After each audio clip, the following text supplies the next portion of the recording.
दोस्तों स्वागत है आपका प्रोग्रेसिव जीके विद एचके में। और आज की इस वीडियो में हम बात करेंगे उत्तराखंड जीके ऑलराउंडर सीरीज़ की थर्ड वीडियो की। और इस सीरीज़ काफ़ी इंपॉर्टेंट साबित होने वाला है उत्तराखंड के आने वाले सारे एग्जाम्स के लिए, खास करके उत्तराखंड समूह गौ और उत्तराखंड आबकारी सिपाही भर्ती का जो एग्ज़ाम पेंडिंग पड़ा है उसके लिए भी। तो आप अगर उत्तराखंड एग्जाम्स की तैयारी कर रहे हैं तो इस चैनल को सब्सक्राइब कर लीजिए, क्योंकि ये चैनल जो है केवल उत्तराखंड के एग्जाम्स को ही टारगेट करता है। तो चलिए आइए शुरू करते हैं इसके पहले क्वेश्चन के साथ। और इसका पहला क्वेश्चन पूछा गया है कि कुमाऊं केसरी के नाम से किसे जाना जाता है। तो कुमाऊं केसरी के नाम से जाना जाता है बद्रीदत्त पांडे को। और बद्रीदत्त पांडे जो है ये उत्तराखंड के इतिहास में इनकी अहम रोल रहा है बद्रीदत्त पांडे का। और बात करें इनकी तो ये पैदा हुए थे 15 फरवरी 1882 में पैदा हुए थे कनखल हरिद्वार में। 15 फरवरी 1882 में कनखल हरिद्वार में पैदा हुए और उसके बाद ये अल्मोड़ा आके शिफ्ट हो गए थे। और लगभग 1913 में अल्मोड़ा अखबार की शुरुआत की थी इनने बद्रीदत्त पांडे जी ने, जो कि बाद में शक्ति समाचार पत्र के रूप में जाना जाने लगा इस अखबार को। और उसके बाद थोड़ा सा समय भी था और 1921 का टाइम आया। और 1921 में कुली बेगार का आंदोलन हुआ, जिसमें इनकी अहम भूमिका रही थी बद्रीदत्त पांडे की। और कुली बेगार आंदोलन के नायक के रूप में भी इनको जाना जाने लगा, जो कि 1921 में हुआ था। और उसके बाद थोड़ा सा और टाइम बीता और 1942 का टाइम आया भारत छोड़ो आंदोलन का। और भारत छोड़ो आंदोलन में भी इनका अहम योगदान था उत्तराखंड की तरफ से, और उस टाइम पे भी इनको जेल जाना पड़ा था। तो ये थे बद्रीदत्त पांडे, कुमाऊं केसरी के नाम से इनको जाना जाता था। अब देखते हैं next question number 2। Gaura Pant Siwani का जन्म कब हुआ था पूछा गया है। तो गौरापंत सिवानी का जन्म हुआ था 17 अक्टूबर 1923 को। 17 अक्टूबर 1923 को गौरापंत सिवानी पैदा हुई थी राजकोट गुजरात में। गुजरात में पैदा हुई थी। एक लेखिका और उपन्यासकार के रूप में इनको जाना जाता है गौरापंत सिवानी जी को। इनका नाम था गौरापंत, और जो सिवानी शब्द इनके नाम के साथ जुड़ा हुआ है ये दिया था इनको रविंद्रनाथ टैगोर जी ने। और जब रविंद्रनाथ टैगोर जी ने इनको ये शब्द दिया था सिवानी, उसके बाद इनके जितने भी उपन्यास आए गौरापंत जी के, इनके जितने भी उपन्यास आए या फिर कहानी आई, वो सारी सिवानी नाम से ही आई। तो ये थी गौरापंत सिवानी जी। 17 अक्टूबर 1923 में राजकोट गुजरात में ये पैदा हुई थी। और इनके उपन्यास की बात करें तो इनके अहम उपन्यास जो थे वो थे विस्कन्या, अतिथि, कलिंदी और कृष्ण कली। तो ये थी गौरापंत सिवानी जी। अब देखते हैं नेक्स्ट क्वेश्चन नंबर 3। उत्तराखंड में रिवर राफ्टिंग के लिए प्रसिद्ध नदी कौन सी है। तो ये नदी है गंगा नदी, जो कि उत्तराखंड में रिवर राफ्टिंग के लिए प्रसिद्ध है। लगभग 36 किलोमीटर की रेंज में रिवर राफ्टिंग की जाती है गंगा नदी पे, जो कि कोडियाल से ऋषिकेश तक की दूरी है 36 किलोमीटर की। इसी पे ये रिवर राफ्टिंग की जाती है गंगा नदी पे। नेक्स्ट क्वेश्चन देखते हैं क्वेश्चन नंबर 4। उत्तराखंड विधानसभा में अनुसूचित जनजाति हेतु कितनी सीटें आरक्षित है। तो अनुसूचित जनजाति यानी कि एसटी के लिए सीटें आरक्षित है 2। एक सीट है चक्राता देहरादून में, दूसरी सीट है एक सीट है चक्राता देहरादून में और दूसरी सीट है काशीपुर उधम सिंह नगर में। तो ये थी एसटी के लिए। और एससी की बात करें अगर हम अनुसूचित जाति के लिए, तो इसके लिए आरक्षित सीटें हैं 13। तो एससी के लिए 13 और एसटी के लिए 2 सीटें आरक्षित हैं उत्तराखंड विधानसभा में। अब देखते हैं नेक्स्ट क्वेश्चन नंबर 5। उत्तराखंड के प्रथम परमवीर चक्र विजेता का क्या नाम है पूछा गया है। तो ये थे सोमनाथ शर्मा, जिनको उत्तराखंड का प्रथम परमवीर चक्र मिला है। और ये उत्तराखंड की कुमाऊं रेजिमेंट में थे। ब्रिटिश के अधीन था जब उत्तराखंड, तो कुमाऊं रेजिमेंट की 4वीं बटालियन के मेजर के रूप में थे सोमनाथ शर्मा जी। और पैदा हुए थे 1923 में कांडला पंजाब में। 1923 में पैदा हुए थे और 1947 में ये शहीद हो गए थे 24 साल की उम्र में। तो ये थे सोमनाथ शर्मा जी। और रानीखेत में सोमनाथ ग्राउंड जो है आर्मी का, वो भी इन्हीं के नाम पे रखा गया है। और एक मेला लगता है पशु मेला, और सोमनाथ मेला जो है पशु मेला, वो इन्हीं के नाम पे लगता है। तो ये थे सोमनाथ शर्मा जी। अब देखते हैं नेक्स्ट क्वेश्चन नंबर 6।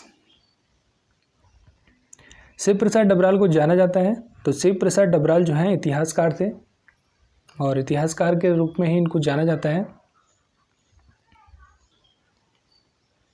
और साथ ही साथ इनको चारण के रूप में भी जाना जाता है। चारण नाम से भी इनको जाना जाता है, क्योंकि घुमक्कड़ स्वभाव के थे और उत्तराखंड को भी पूरा अच्छी तरीके से इन्हें भ्रमण किया था और पूरे देश में भी घूमते रहते थे, तो इनको चारण नाम भी इनको दिया गया था और इतिहासकार थे। और बात करें इनके पैदा होने की, तो ये पैदा हुए थे 12 नवंबर 1912 में पैदा हुए थे पौड़ी गढ़वाल में। और इनकी एक अहम पुस्तक है उत्तराखंड का इतिहास। तो उत्तराखंड की इतिहास जो लिखी थी वो लिखी थी शिव प्रसाद डबराल चारण जी ने, जो कि इतिहासकार थे और ये पैदा हुए थे पौड़ी गढ़वाल में। तो ये सारे पॉइंट जो है आपको याद रखने हैं इनके नाम के साथ। तो ये थे शिव प्रसाद डबराल चारण। अब देखते हैं नेक्स्ट क्वेश्चन नंबर 7। भिलंगना नदी का उद्गम स्रोत है। तो भिलंगना नदी का उद्गम स्रोत क्या है बताना है। तो यह खतलिंग ग्लेशियर भिलंगना नदी का उद्गम स्रोत, जो कि खतलिंग ग्लेशियर जो है ये टिहरी गढ़वाल और रुद्रप्रयाग तक फैला हुआ है। खतलिंग ग्लेशियर जो कि भिलंगना नदी का उद्गम स्रोत है। और बात करें इस ग्लेशियर की केदारनाथ से दूरी की, तो केदारनाथ से केवल 10 किलोमीटर की दूरी पर है खतलिंग ग्लेशियर, जिससे कि भिलंगना नदी का उद्गम होता है। नेक्स्ट क्वेश्चन देखते हैं, क्वेश्चन नंबर 8। दसोली ग्राम स्वराज संघ के संस्थापक हैं। तो दसोली ग्राम स्वराज संघ के संस्थापक है चंडी प्रसाद भट्ट। और जो दसोली ग्राम स्वराज संघ जो है ये चिपको मूवमेंट की एक मातृ संस्था के रूप में इसको जाना जाता है। चिपको मूवमेंट जो है इसी से निकल के सामने आया था, ऐसा माना जाता है। दसोली ग्राम स्वराज संघ से निकल के जिसकी शुरुआत की थी चंडी प्रसाद भट्ट ने। और चंडी प्रसाद भट्ट जो है कि गांधीवादी, पर्यावरणवादी और सामाजिक कार्यकर्ता के रूप में इनको जाना जाता है चंडी प्रसाद भट्ट को। इनको बहुत सारे अवार्ड मिले हैं, जैसे कि रेमन मैग्सेस, पद्म भूषण और गांधी शांति पुरस्कार। तो ये थे चंडी प्रसाद भट्ट और ये था इनका दसोली ग्राम स्वराज संघ। नेक्स्ट क्वेश्चन देखते हैं, क्वेश्चन नंबर 9। पंचेश्वर बांध किस नदी के ऊपर प्रस्तावित है। तो पंचेश्वर बांध जो है काली नदी के ऊपर प्रस्तावित है। इसको हम काली नदी बोल सकते हैं या फिर हम महाकाली नदी भी इसको बोल सकते हैं। तो ये महाकाली नदी पे स्थापित है और ये भारत और नेपाल के बीच में विवाद बना हुआ है इसके ऊपर, पंचेश्वर बांध के ऊपर, क्योंकि ये भारत और नेपाल के बीच महाकाली नदी पड़ती है, महाकाली नदी जल संधि। तो उस वजह से विवाद अटका हुआ है 1996 से। 1996 में इसकी नींव पड़ी थी, लेकिन अभी तक ये पेंडिंग पड़ा हुआ है इस कारण से, क्योंकि नेपाल इसमें सहमत नहीं है। लेकिन अगर ये बन जाता है तो ये हिंदुस्तान का सबसे ऊंचा बांध के रूप में इसको जाना जाएगा, जो कि स्थापित होगा काली नदी पे। तो ये था पंचेश्वर बांध। अब देखते हैं इसका नेक्स्ट क्वेश्चन नंबर 10। महाभारत में वर्णित नंदनकानन को वर्तमान में जाना जाता है। तो महाभारत में वर्णित नंदनकानन को जाना जाता है फूलों की घाटी के रूप में, और फूलों की घाटी स्थित है चमोली में। नेक्स्ट क्वेश्चन देखते हैं, किस ताल को गांधी सरोवर के रूप में जाना जाता है। तो गांधी सरोवर के रूप में जाना जाता है चौराबाड़ी ताल को। और चौराबाड़ी ताल को गांधी सरोवर के रूप में इसलिए जाना जाता है क्योंकि गांधी जी की अस्थियों को जो है इस ताल में विसर्जित किया गया था। और ये ताल जो है केदारनाथ में जो आपदा आई थी उसमें भी एक अहम रोल इसने प्ले किया था। ये ताल टूट गया था और उस वजह से केदारनाथ में थोड़ी सी आपदा जो आई थी, उस पर आपदा का जो स्तर था वो थोड़ा सा बढ़ गया था इस वजह से, क्योंकि चौराबाड़ी ताल जो है ये फट गया था। तो ये था चौराबाड़ी ताल, जो कि बामक हिमनद के मुहाने पर स्थित है, जिसको गांधी सरोवर के रूप में जाना जाता है। अब देखते हैं नेक्स्ट क्वेश्चन नंबर 12। राज्य के सर्वाधिक क्षेत्रफल वाला वन्यजीव विहार है। तो राज्य के सर्वाधिक क्षेत्रफल वाला वन्यजीव विहार है केदारनाथ वन्यजीव विहार, जो कि राज्य का सबसे बड़ा वन्यजीव विहार है। इसकी स्थापना हुई थी 1972 में। 1972 में स्थापित हुआ था चमोली ज़िले में, और चमोली ज़िले की अलकनंदा घाटी में स्थित है। लगभग 967 यानी कि 967 वर्ग किलोमीटर की इसकी रेंज है केदारनाथ वन्यजीव विहार, जो कि उत्तराखंड यानी कि हमारे राज्य का सर्वाधिक लंबा क्षेत्रफल वाला वन्यजीव विहार है। नेक्स्ट क्वेश्चन देखते हैं, क्वेश्चन नंबर 13। किस जनजाति द्वारा रीति प्रवास किया जाता है। तो रीति प्रवास किया जाता है भोटिया जनजाति द्वारा।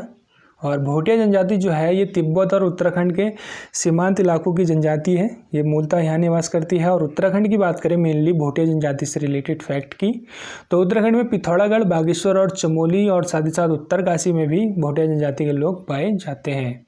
तो ऋतु प्रवास करते हैं भोटिया जनजाति के लोग। अब देखते हैं नेक्स्ट क्वेश्चन नंबर 14।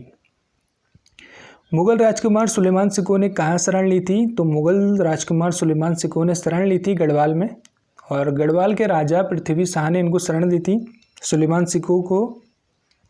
और सुलेमान सिकोह जो थे ये दारा सिकोह के पुत्र थे। दारा सिकोह के पुत्र यानी कि औरंगजेब का भतीजा था सुलेमान सिकोह, जिसको शरण मिली थी गढ़वाल में पृथ्वीपति शाह के द्वारा। तो ये था गढ़वाल और शरण दी थी सुलेमान सिकोह को। अब देखते हैं नेक्स्ट क्वेश्चन, क्वेश्चन नंबर 15। मोनाल किस देश का राष्ट्रीय पक्षी पूछा गया है? तो नेपाल का राष्ट्रीय पक्षी है मोनाल, और साथ ही साथ मोनाल जो है हमारे उत्तराखंड का भी राजकीय पक्षी है। नेक्स्ट क्वेश्चन देखते हैं, क्वेश्चन नंबर 16। दारमा और व्यास घाटी को जोड़ने वाला दर्रा कौन सा है पूछा गया है? तो दारमा और व्यास घाटी को जोड़ने वाला दर्रा जो है ये सिल्ला दर्रा है, और सिल्ला दर्रा पड़ता है पिथौरागढ़ में, मुंशियारी तहसील के पास ये दर्रा पड़ता है भारत और तिब्बत की सीमा पर। तो ये था सिल्ला दर्रा। अब देखते हैं नेक्स्ट क्वेश्चन, क्वेश्चन नंबर 17। कौन सी जनजाति भूमसेन देवता की पूजा करती है? तो कौन सी जनजाति भूमसेन देवता की पूजा करती है? यह है बुक्सा जनजाति। और बुक्सा जनजाति जो है ये एसटी कैटेगरी के अंतर्गत आती है। एसटी कैटेगरी के अंदर 5 जनजातियाँ आती हैं, 5 तरीके की जनजातियाँ आती है एसटी कैटेगरी के अंदर। तो उसमें से 5 में से एक है बुक्सा जनजाति, जो कि भूमसेन देवता की पूजा करती है। और इनकी आबादी की बात करें तो ये देहरादून, नैनीताल और पौड़ी गढ़वाल में इनकी आबादी पाई जाती है बुक्सा जनजाति की। नेक्स्ट क्वेश्चन देखते हैं, क्वेश्चन नंबर 18। उत्तराखंड के किस जिले में सर्वाधिक जनसंख्या घनत्व है? तो उत्तराखंड के हरिद्वार में जो है सबसे ज़्यादा जनसंख्या घनत्व है जिले की बात करें तो। और उत्तराखंड के जो हरिद्वार है इसमें ग्रामीण जनसंख्या भी सर्वाधिक है। उत्तराखंड के हरिद्वार में ग्रामीण जनसंख्या सर्वाधिक है और साथ ही साथ सर्वाधिक जनसंख्या घनत्व भी है। नेक्स्ट क्वेश्चन देखते हैं, क्वेश्चन नंबर 19। पौड़ी टूटी क्या था? तो पौड़ी टूटी जो था एक प्रकार का आयात और निर्यात कर था जो गढ़वाल में लिया जाता था। याद रखना आपको, पौड़ी टूटी था आयात निर्यात कर जो कि गढ़वाल में लिया जाता था। नेक्स्ट क्वेश्चन देखते हैं, क्वेश्चन नंबर 20। किन जिलों के समूह से अधिकतम विधायक चुने जाते हैं? तो हरिद्वार और देहरादून से अधिकतम विधायक चुने जाते हैं क्योंकि आबादी सबसे ज़्यादा है यहाँ पे देहरादून और हरिद्वार में। नेक्स्ट क्वेश्चन देखते हैं, क्वेश्चन नंबर 21। उत्तराखंड का गंगोली हाट किस नदी के संगम पर स्थित है? तो उत्तराखंड का गंगोली हाट स्थित है सरयू और रामगंगा के संगम पर। और गंगोली हाट पड़ता है पिथौरागढ़ डिस्ट्रिक्ट में, ये भी याद रखना है, जो कि सरयू और रामगंगा के संगम पे स्थित है। नेक्स्ट क्वेश्चन देखते हैं, क्वेश्चन नंबर 22। नंदा जागर नामक पुस्तक के लेखक कौन है? तो नंदा जागर नामक पुस्तक के लेखक है बसंती बिष्ट। और बसंती बिष्ट जो हैं एक भारतीय लोकगीत के रूप में इनको जाना जाता है, भारतीय लोक गायिका के रूप में। और ये माँ भगवती की पूजा करती हैं और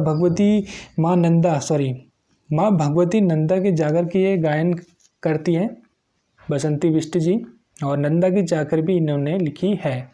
और 2017 में पद्मश्री पुरस्कार भी इनको मिल चुका है। ये याद रखना है, बसंती बिष्ट को पद्मश्री पुरस्कार मिल गया है 2017 में, और नंदा के जागर की लेखक भी यही हैं। नेक्स्ट क्वेश्चन देखते हैं, क्वेश्चन नंबर 23। उत्तराखंड में विज्ञान धाम स्थित है? तो उत्तराखंड में विज्ञान धाम स्थित है देहरादून में। नेक्स्ट क्वेश्चन देखते हैं, क्वेश्चन नंबर 24। नेपाल सरकार ने संगोली की संधि कब स्वीकार की? तो नेपाल सरकार ने संगोली की संधि स्वीकार की मार्च 1816 में, यानी कि 4 मार्च में की थी। 4 मार्च 1816 में संगोली की संधि हस्ताक्षर की गई थी नेपाल सरकार और ईस्ट इंडिया कंपनी के बीच में, जो कि की गई थी बिहार में की गई थी ये संगोली की संधि, जो बिहार जो है बिहार और नेपाल के बॉर्डर का जो एरिया आता है बिहार के अंतर्गत, वहाँ पे ये संगोली की संधि हस्ताक्षर की गई थी। नेक्स्ट क्वेश्चन देखते हैं, क्वेश्चन नंबर 25 और आज का आखिरी क्वेश्चन है। रुद्र शिव मंदिर कहाँ स्थित है? तो रुद्र शिव मंदिर स्थित है गोपेश्वर चमोली में। तो दोस्तों इसी के साथ हमारा वीडियो समाप्त होता है। Thanks for watching, take care, bye bye.